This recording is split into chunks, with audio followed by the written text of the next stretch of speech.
Start.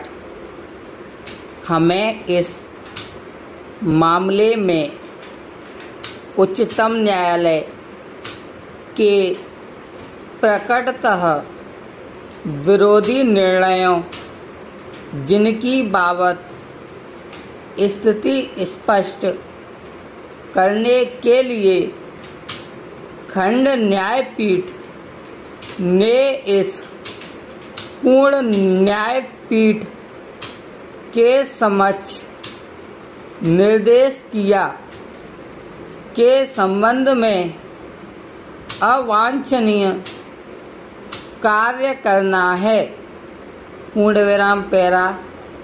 इस निर्देश आदेश में खंड न्यायपीठ ने जो प्रश्न निर्दिष्ट किया है वह यह है कि क्या दावेदार भूमि अर्जन अधिनियम की धारा 28 के अधीन तोषण ब्याज का हकदार है। तोषण से स्पष्टतः भूमि अर्जन अधिनियम, जिसे इसमें इसके पश्चात अधिनियम की कहा गया है, की धारा 23 की उपधारा कोष्टक में 2 के अधीन संदेय राशि के प्रति निर्देश किया जा सकता है। इस मामले में पारित डिक्री के आलोक में हम इस प्रश्न को पुनः इस प्रकार प्रस्तुत कर सकते हैं। पूर्णविराम पैरा। क्या दावेदार धारा 23 की उपधारा कोष्टक में 1 के अधीन संदेय अतिरिक्त रकम और धारा 23 की उपधारा कोष्टक में 2 के अधीन संदेय तोषण पर धारा 28 के अधीन ब्याज का हकदार है। Question mark. पैरा।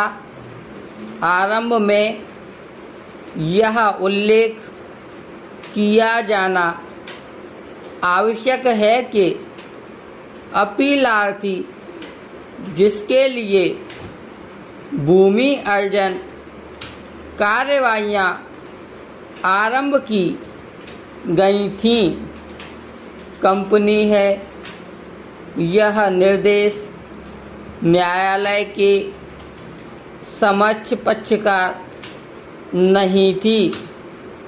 कंपनी ने इस न्यायालय की इजाज़त से अपील की है। न्यायालय ने इजाज़त देते हुए अपीलार्थी को केवल भूमि अर्जन संशोधन अधिनियम 1984 कोष्टक स्टार्ट 1984 का 68 कोष्टक बंद के अधीन अतिरिक्त फायदे देते हुए पारित डिक्री के सही होने की बाबत दलील देने के लिए अनुज्ञात किया।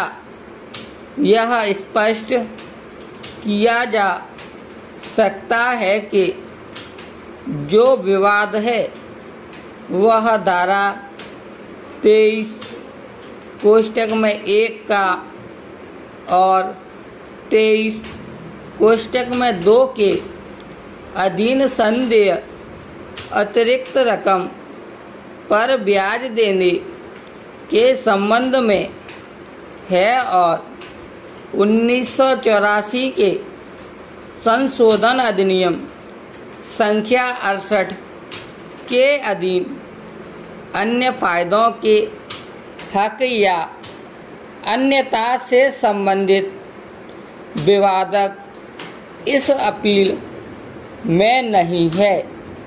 एक और पहलू यह है कि विचारण न्यायालय ने धारा 28 के अधीन न्यायालय द्वारा अधिनिर्णीत रकम पर ब्याज मंजूर किया। पूर्णविराम क्या विद्वान विचारण न्यायाधीश का अभिप्राय धारा 23 की उपधारा कोष्टक में 1 का और कोष्टक में 2 के अधीन संदेय कर पर ब्याज देने से था। यह निर्णय और डिक्री से स्पष्ट नहीं है, तथापि संदेह दूर करने के लिए और निर्देश आदेश को दृष्टिगत करते हुए हम इस आधार पर आगे विचार करेंगे कि वास्तव में ब्याज अधिनियम की धारा 23 की उपधारा कोष्टक में 1 का और कोष्टक में 2 के संदेय रकम पर अधिनिर्णीत किया गया था।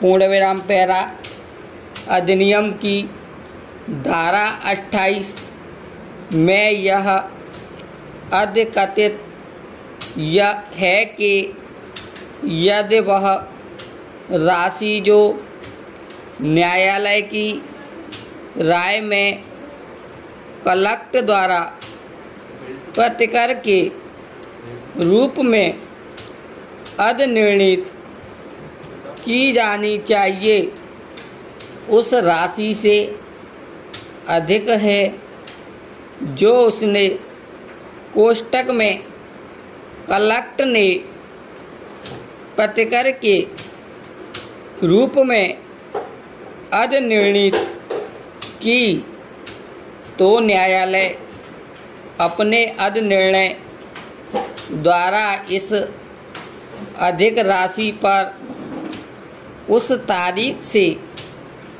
जब भूमि का कब्जा लिया गया न्यायालय के अंतरीय रकम के संदाय की तारीख तक 9% के हिसाब से ब्याज संदाय लिया गया।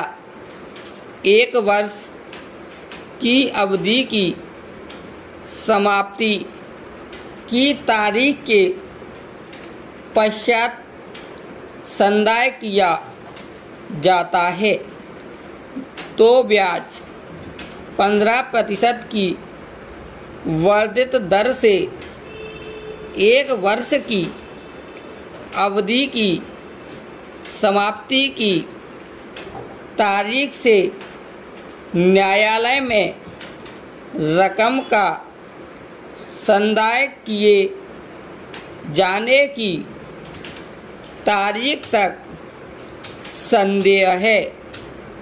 निर्णायक प्रश्न यह है कि क्या धारा 28 में दिए गए प्रतिकर शब्द की परिधि और क्षेत्र के अंतर्गत वे रकम भी आएंगी जिनके लिए दावेदार अधिनियम की धारा 23 की उपधारा कोष्टक में 1 का और कोष्टक में 2 के अधीन हकदार है। यह प्रश्न वास्तव में अब अनिर्णित नहीं है। उच्चतम न्यायालय के अभी हाल ही के 2 विनिश्चयों से अब यह बात अपीलार्थी के पक्ष में तय हो चुकी है। तथापि विद्वान न्यायाधीशों द्वारा की गई इन मताभिव्यक्तियों के प्रति सम्मान व्यक्त करते हुए कि दोनों विनिश्चयों के मध्य के प्रकट विरोध को पूर्ण न्यायपीठ द्वारा तय किया जाना चाहिए, हम सुसंगत विवादक पर सुसंगत विनिश्चयों के प्रति निर्देश करते हुए सविस्तार चर्चा करना चाहेंगे। पूर्ण विराम।